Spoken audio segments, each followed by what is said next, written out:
Hi, this is Glenn with Crimson Lotus Tea. I'm going to try and do a live tea tasting on YouTube today. Have not tried that in quite a long time, so we'll see how it goes. Had a little trouble with the user interface, trying to get things figured out, getting things started, but it seems like we're here.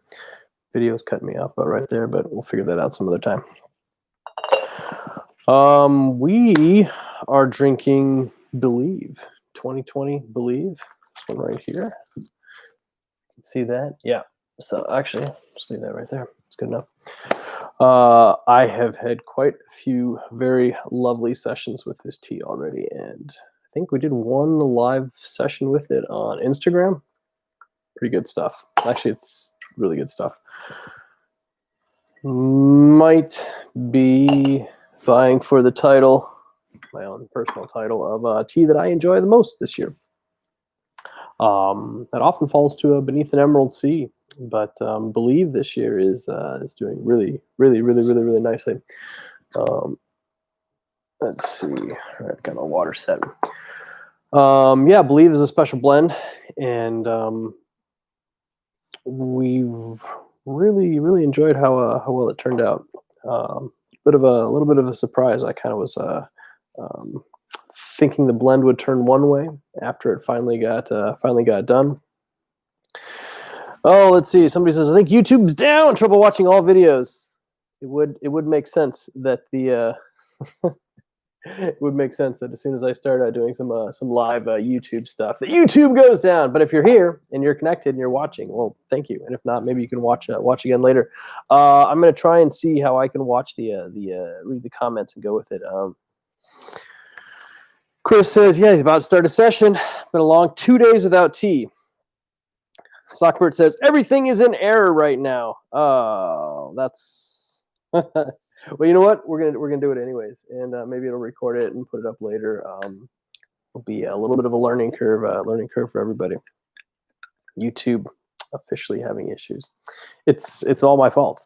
You guys can go ahead and blame me. Like, we just killed YouTube. That's how popular Crimson Lotus Tea live streams are. Oh yeah, no, this is good stuff. Been having a lot of little sessions on the side with this all this last week, so I'm very excited to finally get this tea together. So what I meant by being a little bit surprised with this tea is that you spend a lot of time working your blend, getting things all set, getting the ratios right. And then what actually comes out after you've pressed it may not be exactly what you thought it was. And in this case, I think it actually turned out better. And I'm not going to complain at that for sure. Oh, there we go. Get a little extra water. I get it started heating up. Well, for those who are tuned in, if you can see the video, let me know that you can see the video. If you can just see the audio, let me know if you can just see the audio. Let me know what you can and can't do. Let me know if the audio is coming through at all. Got a little microphone up here to try and make it nice and clear. I'm not using the camera I wanted to use because I couldn't figure out exactly how to connect it. So I'm going to probably need to get a little extra, some different video hardware. But this camera that we've got here is good enough for doing some tests. Working the kinks out. I'd like to try and do some more YouTube live stuff. I like Instagram live. I like the community and stuff that we've built up, but I just feel it's a little bit restrictive. It's hard to actually drink tea while you're doing it. Usually have to have a camera like sitting right here and stuff, or you have to set it there. Then you can't see it. It's hard to look at. You have to have somebody else there. Sockbird says, there we go. Is it working? Is it connected? You watching? Well, if you have connected, I do appreciate it. Thank you guys for connecting. Apparently, there were some awkward screenshots up for a while as I was trying to get it figured out. Didn't realize that YouTube would actually make those public. Oh yeah, man, the smell out of that's really nice. Really good stuff. There we go. Love all these aromas. Oh no. Thinkamist says, can't get any YouTube streams. Well, I picked I picked the wrong time to start up a YouTube live stream. Anyways, whatever. I'll keep recording it, and we'll just see if it posts it later or what we can do with it. Be good. It'll be good. It'll be good practice. Maybe I'll put a comment right here. Sorry, everyone. I would pick.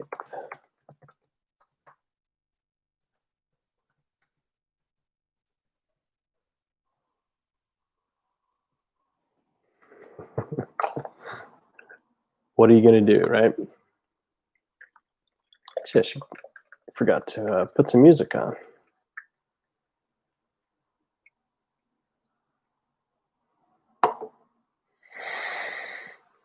Oh yeah, that's really nice. That is really nice. This is good stuff. Let's give it a try. I am using one of my favorite cups. It's probably a little bit easier to see this one on the Instagram stream because the camera's like sitting right here and stuff. But this is a really, really awesome cup. Wood-fired from Yunnan, town called Huaning. It's a naturally occurring black clay that is super iron rich. Love it. Absolutely love it. It's my favorite cup. It just makes everything taste better. I have two of them. This one has a bunch more shiny effects left over from the wood firing, but this one here just has a bunch of really cool particle effects. Probably can't see a lot of it, but that's all my teaware collection. It's right here. It's easy access. I can just get down and start brewing.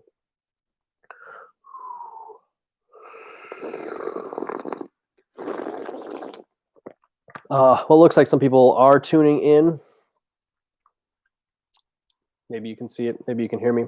Sockbert says, you missed yours. Your kitchen floor ate it? You actually broke one of these? Dude. Oh, that's just horrible. That's horrible. These are the best cups ever. And they're not very easy to come by. Your darn kitchen floor.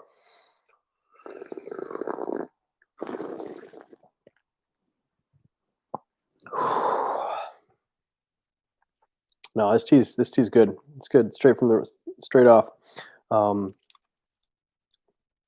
Just enough tartness, bitterness in there to keep it a little interesting, but it's got some good body. It really fills the mouth.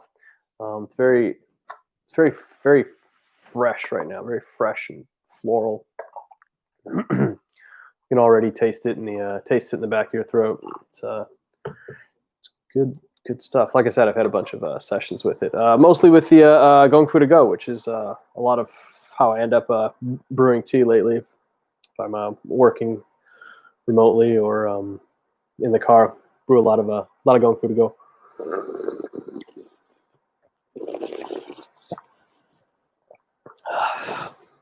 Those tiles, yep, those kitchen tiles, Sockbert, those kitchen tiles are brutal. Yeah, no, guys, don't drop your teaware. Don't drop your super expensive, extra rare teaware onto the floor in your kitchen. They will not survive. Although I have a fair share of broken teaware myself. Nothing around here. I have had some stuff of ours kintsugi though, which is if it's pretty rare and there's enough pieces left over, you can have it like repaired with gold. And sometimes it can turn out looking really nice. What are you guys drinking today? For those of you who can hear me.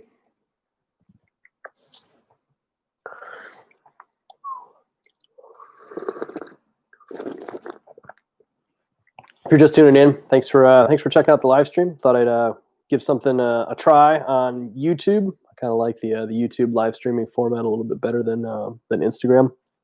The Instagram one's been a lot of fun. It's been really feeling kind of like tight knit, kind of like family.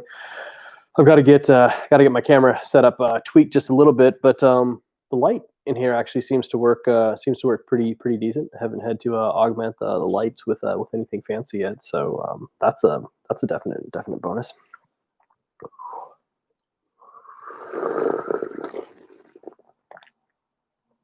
You guys have favorite teaware? What do you guys like? What are your favorite cups? Do you like a natural clay? Do you like a glazed clay? Do you like a porcelain? Genjan? I got some really nice Genjan.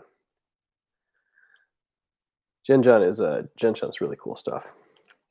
My filter is actually a Genjun filter. If you can see that, potentially Song Dynasty. So this is popular, possibly 1,000 years old or so. It was excavated from a garbage dump next to a old pottery kiln that they found.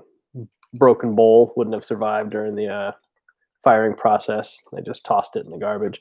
You've got excavator guys, kind of like Indiana Jones style archaeologist type people, go out there now, dig around, try and find these old broken bowls. And one of the fun things that they do with them is they punch a hole right in the middle of where the bowl was, add a tiny little filter, and then make it a really, really cool filter for tea. So I'm very, very pleased with this. Love it a lot. All right, what are you guys saying? Synchromis is drinking some Old Tree Dien Hong. Oh, very nice. That's always a treat.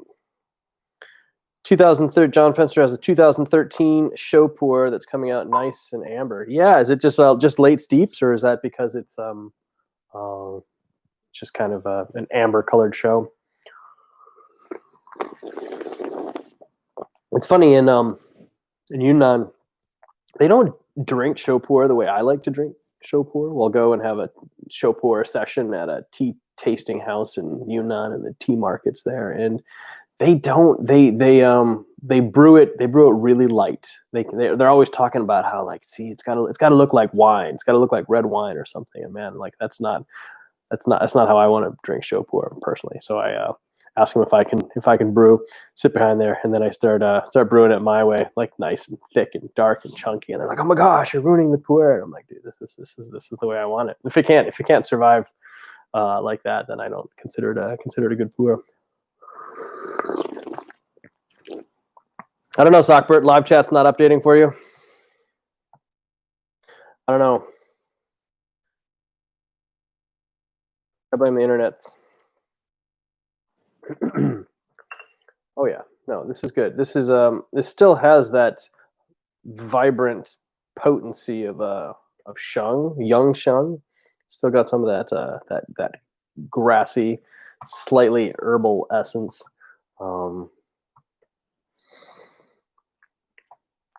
It really it feels really alive in the mouth. It just kind of immediately just comes right in.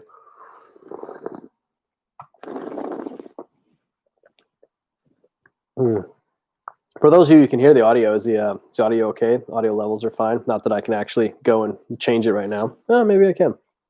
But I was just checking to see if audio levels were doing good, or if I'm talking too loud or too quiet.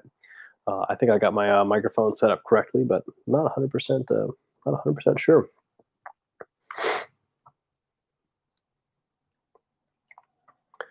But maybe nobody can hear me anyways. My favorite thing is just smelling these as they. Oh, just a hint of tobacco. That's kind of a nice little catch in there. Sound is clear for me. Good volume. Thanks, John. Appreciate that. Good feedback.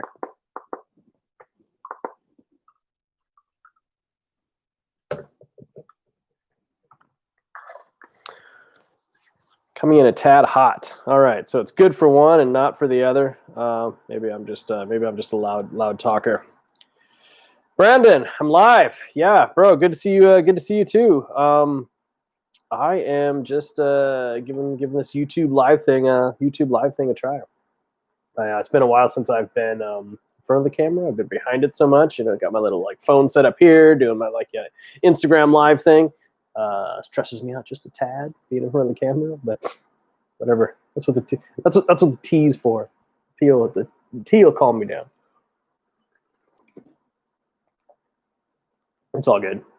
You guys are good people. Did rebraid my beard right before I came on camera though, just to make sure everything looked really nice. Yeah, I like doing the Instagram live things. I like the community and stuff. I like all the people that tune in there.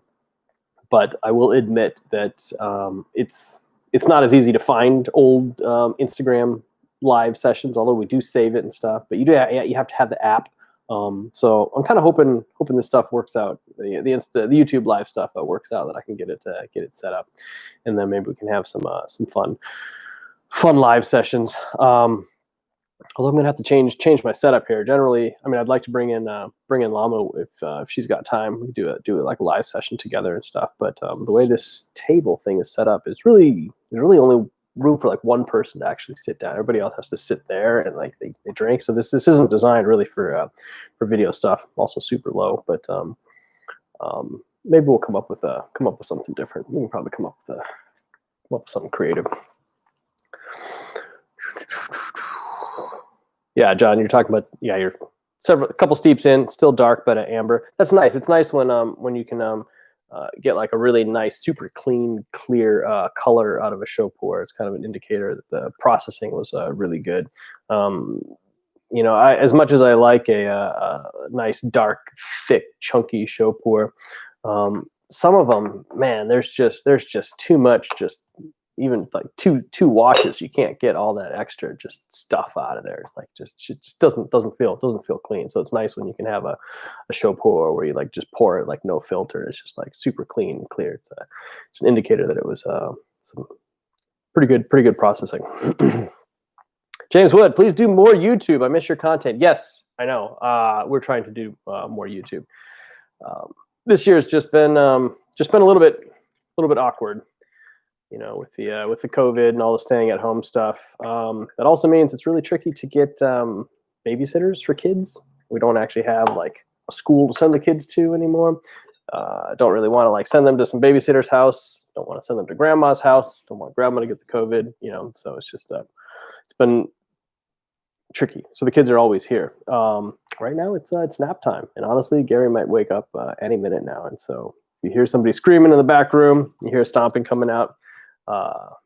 He's done. He's done with his nap. But we should be able to have a nice little session for a little while before things get loud again. So yeah, there's a very fine window, and I'm not really into the super late night tea anymore. You know, I could put the kids to bed at 9 and then start filming some sessions, but like I will be like wired hard till 5-6 a.m. and that's about when they're gonna wake up. So it's just not gonna work. So it's been a little tricky trying to organize time and things, but they're a little bit older now. They're a little bit more well behaved during tea tastings and things. So we'll see how it goes. We'll be filming more content.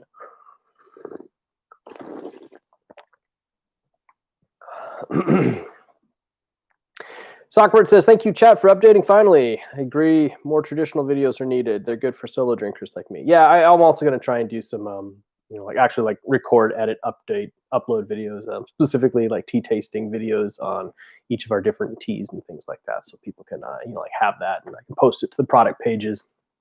They can click on it and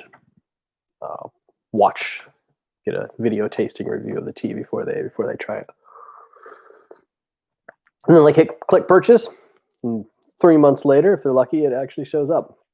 This has not been the best year for international shipping of really anything, but you guys know that because you guys have all had tons of packages from us take their sweet time getting here. Sockbird says, pu-erh session over now, so I moved on to the 2020 UK Tetley. There you go, man. Little British tea, proper tea. You got some crumpets to go with it.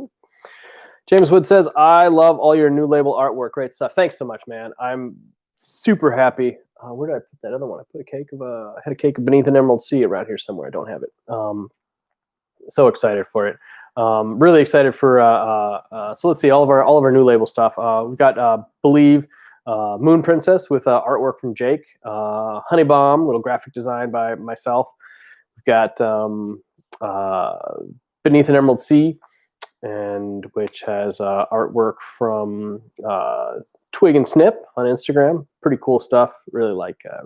I think she kind of captured a little bit of the Northwest sea feel with some otters and some little ocean creatures and things like that. A dog on the cover of that. It's pretty cool. Stasia Burrington did Baby Dragon for us, and don't let that wrapper like mislead you. Baby Dragon is a serious tea. That is a Baby Dragon doesn't mess around. Baby Dragon's ready to go. It's a killer. That tea will surprise you. That wild Kunlun material just comes in there, get you good. Oh, there we go. This is really nice steep.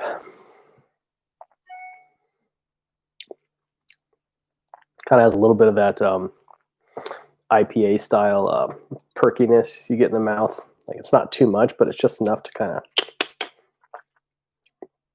make you lick your lips. That's good stuff. Oh, Ryan Richards got some Kunlun Gushu Redux. I need to do a video with the Kunlun Gushu Redux. Got to convince Lamu to dip into our very, very, very, very tiny personal supply of like 20 grams. Maybe we've got 20 grams left, something like that.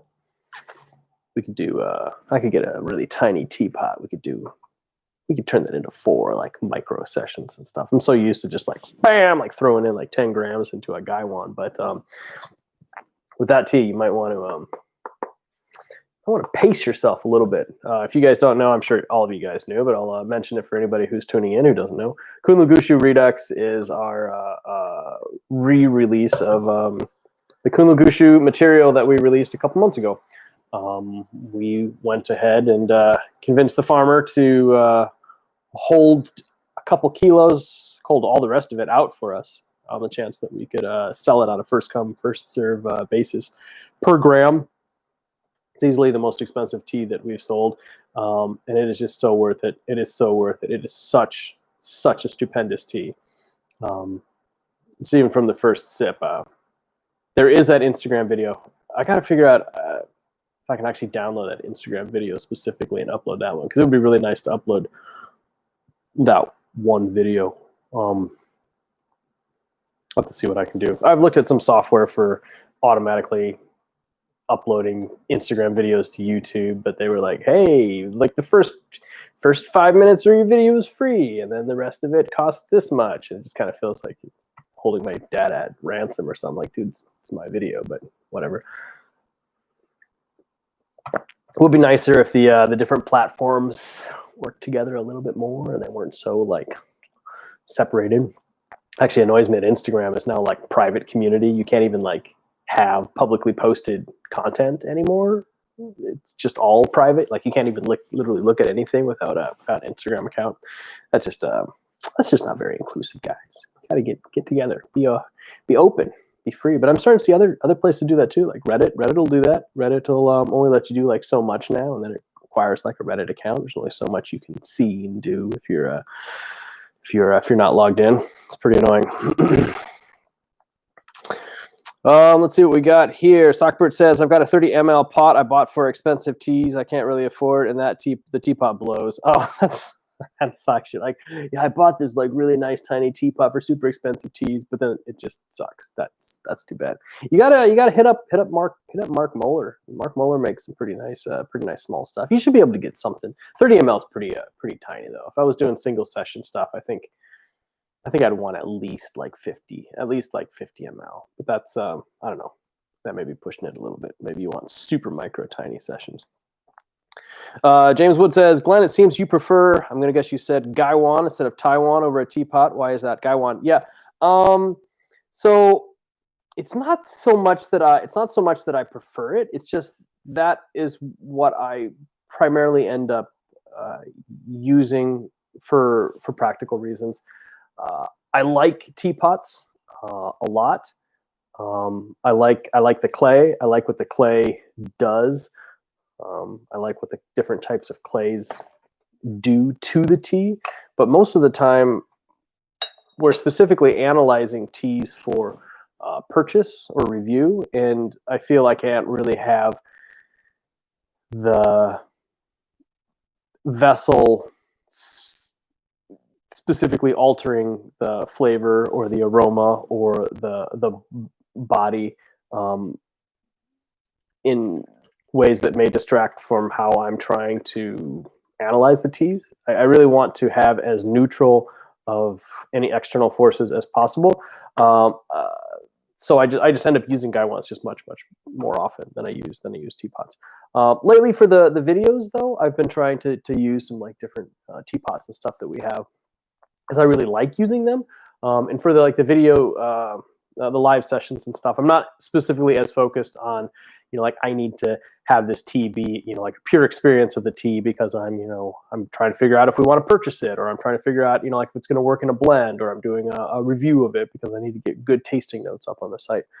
So, I mean, that's in this session, I'm actually using this cup, which is altering the flavor of the tea. I could have used a teapot right now, but generally, if by default, I'm just grabbing a gaiwan first. But we're in a unique position being tea vendors. I have a different relationship with tea than I think a lot of people do. I probably don't drink for pleasure as much as people would think that I do. In fact, I talk to some people and they're like, "Man, you must just sit around and drink the best tea all day." And it's like, actually, I don't. Sometimes I sit around and drink bad tea, and it's just something that you've got to do. You're sitting there. You're not sitting there necessarily just for pleasure. And lately, I'm not really doing a lot of public tea tastings where like the goal would be to like make a really pleasurable session for whoever's there.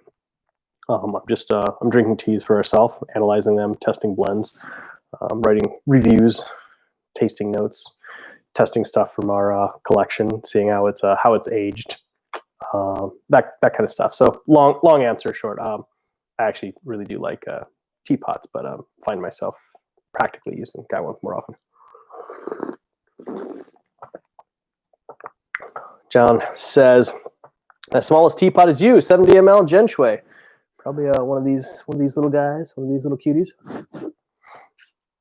something like this. Yeah, it's tricky. It's tricky measuring the volume on these guys. I see some reviews sometimes. People are like, "Hey, like I bought a 70 ml teapot from you, but it's actually like 76 ml." And sorry about that. It's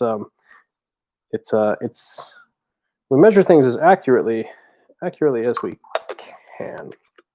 And sometimes it really varies. I mean, you could put a couple drops of water in, you're changing it, like 1 or 2 ml. It really doesn't matter. I mean, it's not. I'm not saying it really doesn't matter, but it's tricky to get accurate ones. And people measure things differently. Like I specifically measure with like the lid on because I want to measure the volume of what it's going to be when it's actually brewing. Like I don't really feel like there's a point to measuring like the water up to the top here if when you drop the lid on, like 10 ml comes out. Well, then that means that's 10 ml that's never going to be like in contact with the water, with the tea leaves anyway. So I want to do it in as accurate as the way I can, but some people do it differently. So, but I try to be at least straightforward on our site with how I actually measure the volume of teapots and gaiwans and stuff like that. And at least that's our set, standard, I guess you could say. Sockbird says, anything under 100 ml is just too small for me these days. Yeah, I hear you. 150, between 130 and 150 is my default go-to range. I've got this nice little one. We call this our Nomad teapot. Keep this one around for some slightly smaller sessions. But even then, like it's funny. 130 feels small for me.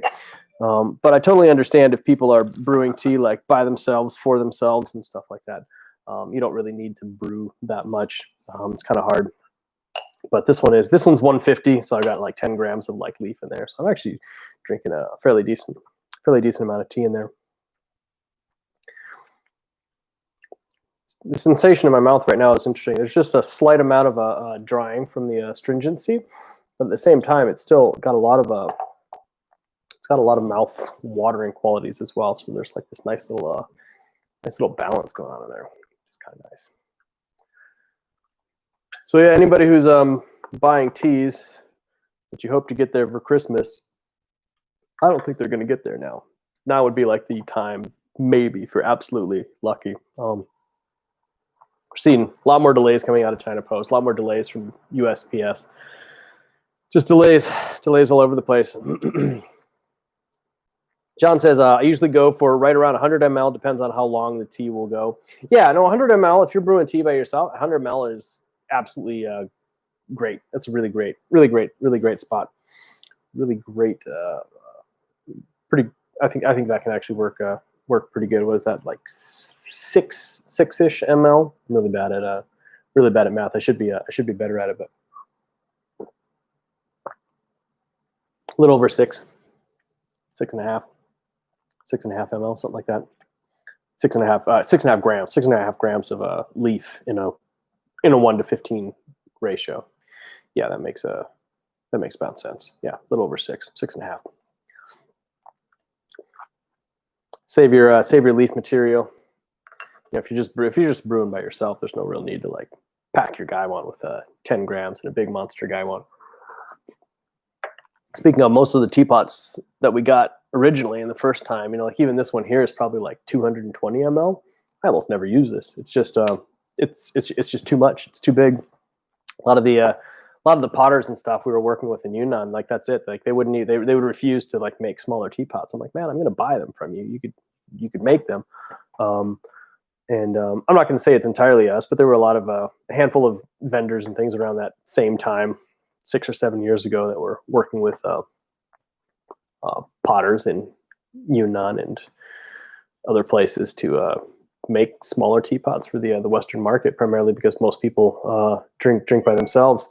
And now, now it's like all over Zhengshui. Everybody smells like super tiny teapots, tons and tons of super tiny teapots. Every single shop sells super tiny teapots. But they all made fun of me that first year when I was asking about them. They're like, "Oh, do Americans have like really tiny hands?" They were always making fun of me about that. Whatever, man. I'm paying you. Just make me some tiny teapots. In fact, I did get one, I guess a compliment. Like one, we actually found like our teapots, like actually branded with our logo on it, like for sale in other shops in Zhengshui. And I'm like, wait a minute. Like we went back to the person, like the people who made the pots, and we're like, how come you're selling our stuff in other shops? And they're like, oh, we didn't think you want those or something.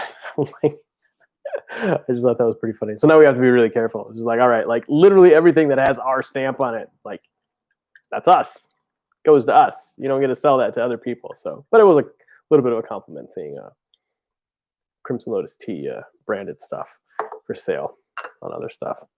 Did actually once find a Crimson Lotus tea pot being sold on another Western site online. So somebody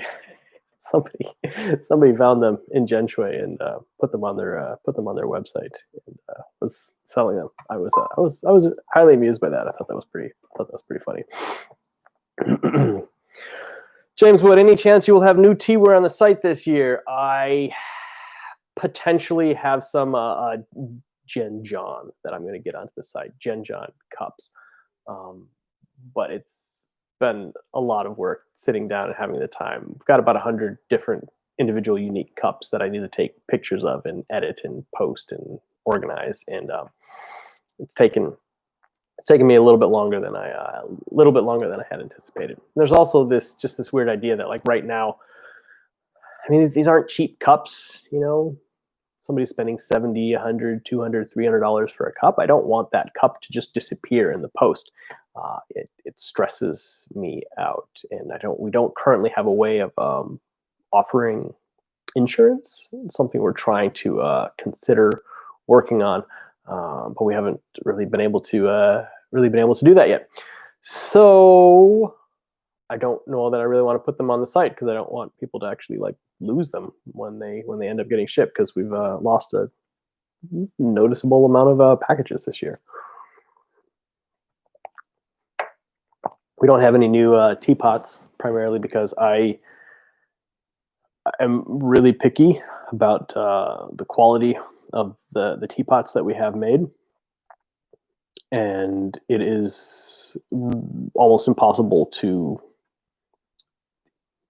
inspect hundreds and hundreds of teapots remotely, and I have not currently been able to convince somebody to convince the people that work with us in China on how to ascertain the teapot quality to a standard that I will be comfortable with. So I really just it's hard this year to purchase a bunch of teapots, and not know whether they meet our quality standard or not. Because if they don't, I can sell them as like budget teapots, and people can buy them for a little bit less because they'll still brew well, but they're not going to be like the nicer quality teapots that we have. So that's been particularly frustrating. Just in general, every year dealing with the quality stuff in China, just because we couldn't get there this year because of the COVID. So we'll probably just have to wait until we can actually be there in person again. Because then I can tell, just pick up the teapot, look at it, and know right away if it's one that I want to sell as a quality pot or not. And I just haven't been able to communicate that. Well, I can communicate it, but it just doesn't seem to work when it comes down to it. I'll be like, but whatever. That's just business problems, remote business problems. So yeah, no new teapots anytime soon, sadly. Sockford says, too many people think that pu'er means sitting around getting 80 steeps out of the tea. I brew mine long and hard, so I don't need more than 7 or 8 steeps at the most. Larger vessels work for me. Yeah, that's actually, that's something to it. I actually really prefer brewing my pu pretty strong as well. I really like to. I'm just hooked on brewing that way. So my gongfu sessions, if it's just me, generally tend to be like pretty strong. So I usually get much fewer steeps, like you said, like 7 or 8, but they'll be brewed like just really strong. And I just want to have a nice fat session, quick session. But for doing tea tastings with other people around, I generally brew things a little bit slower, use the same leaf to water volume and leaf to water ratio, and then try to hit like 12 or 15 steeps. And then once it starts kind of like petering out, then we'll switch to something else. But yeah, if it's just me, boom, I'm going strong. Just brewing it heavy. I don't want to mess around. Sockbert says, sell me that 220 ml pot. I use it for black tea. That's perfect for 1 tea bag, actually, and loose tea, of course. No, sorry. It's like one of the first Gen Shui I ever bought, so I am a little bit hooked on it.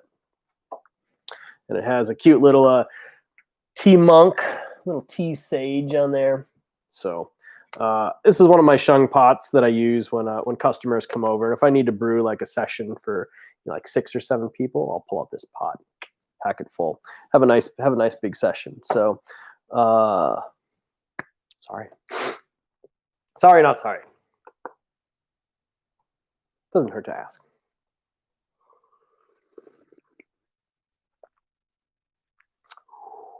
Yeah, no, this tea keeps going. It's nice. It makes me this tea makes me happy. So really super pleased with how this blend turned out. So I can't wait for you guys to actually get this cake. If you've actually ordered some of it, or if you've ordered samples of it. Has anybody actually ordered Believe yet? Post in chat. Let me know if you've got that in your cart. Yeah. Trying to think if I was forgetting any other teas that we had this year.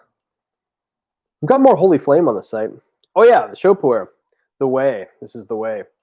Fun tea. A lot of fun tea. That tea will also surprise you. I think a lot of the teas that we came out with this year will probably surprise people just a little bit. Baby Dragon is potent. Baby Dragon strong. Believe itself is actually strong. It's stronger than you'd think. I think a lot of our teas are leaning a little bit more on the strong side this year, including the Way. The Way is a strong show. For Sheng Puerh. I mean, it's bitter. I mean, it comes out there. It's like those La Mana leaves. Gets you good. Probably the more mellow tea that we have this year is Honey Bomb. Honey Bomb's all chill. Gongfu and chill, baby.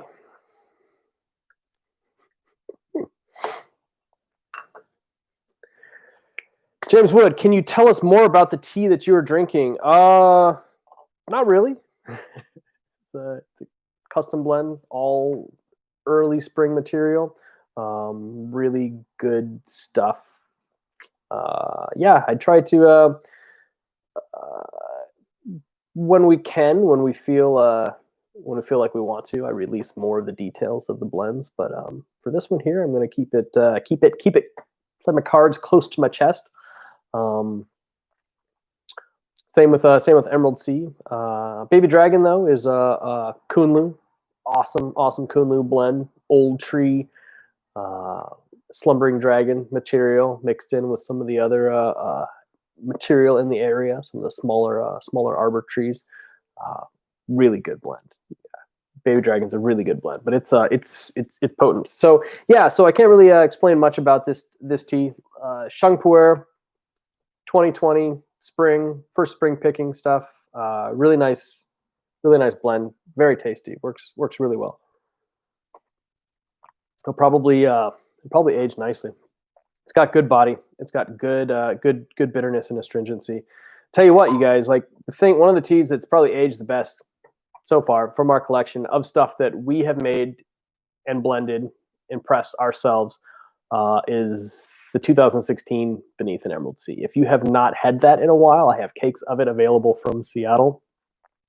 It is very, very, very good, and it has aged really great in our Seattle aging setup. And that tea is really good. So it makes me feel really good about the 2018 version. It makes me feel really good about the 2020 version. But the 2016 is actually sold out on the site for our inventory from Kunming. But it's not sold out. We have it in our Seattle inventory, and snagging a cake of those before they're all gone is probably would probably be prudent. Got a couple boxes left, but it's not going to last forever. 2016 Beneath an Emerald Sea, great tea. Sinkamist says, I've only been drinking tea for about a year. I use 6 grams with 175 ml and get 3 to 6 steeps. I then dry and save the leaves for cold brew iced tea. Yeah, that works. That works good. You could probably, actually, I mean, you could definitely up that ratio. I mean, at least try it sometime, right? Try to take a session. Measure your. So if you've got 175 ml, and that's your brew volume, you could probably put 12 or 13, like more than double your leaf, and then steep it quicker, much quicker, and try that out. You can do. There's some really amazing things that happen with these teas when you brew them with a really high leaf to water ratio, but like really quick steeps. By no means am I saying like you're brewing tea wrong. Like if you brew it and you like it, you're brewing it right. But there's other experiences to be had out there, and one of them is in brewing with a high leaf to water ratio at really high temperatures for really quick steeps. That's the edge that I ride. I like that. That's where I like my tea a lot. Sockbird says, I haven't brewed for 6 to 7 people. If you add up everyone I've ever, yeah, it's obviously it's just part of the occupation. Goes with the territory. I brew tea for lots of people, or I do in non-pandemic years.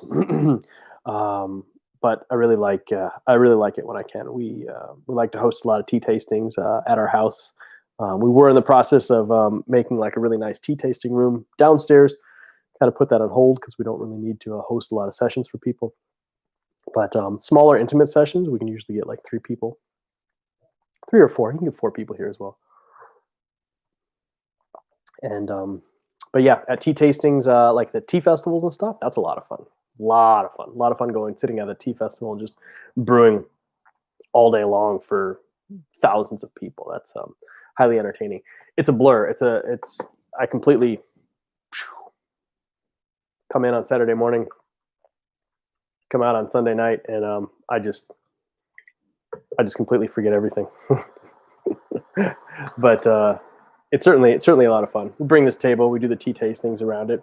We usually get 4 people or 5 people, bring in a couple extra chairs, sit them down, have some nice sessions.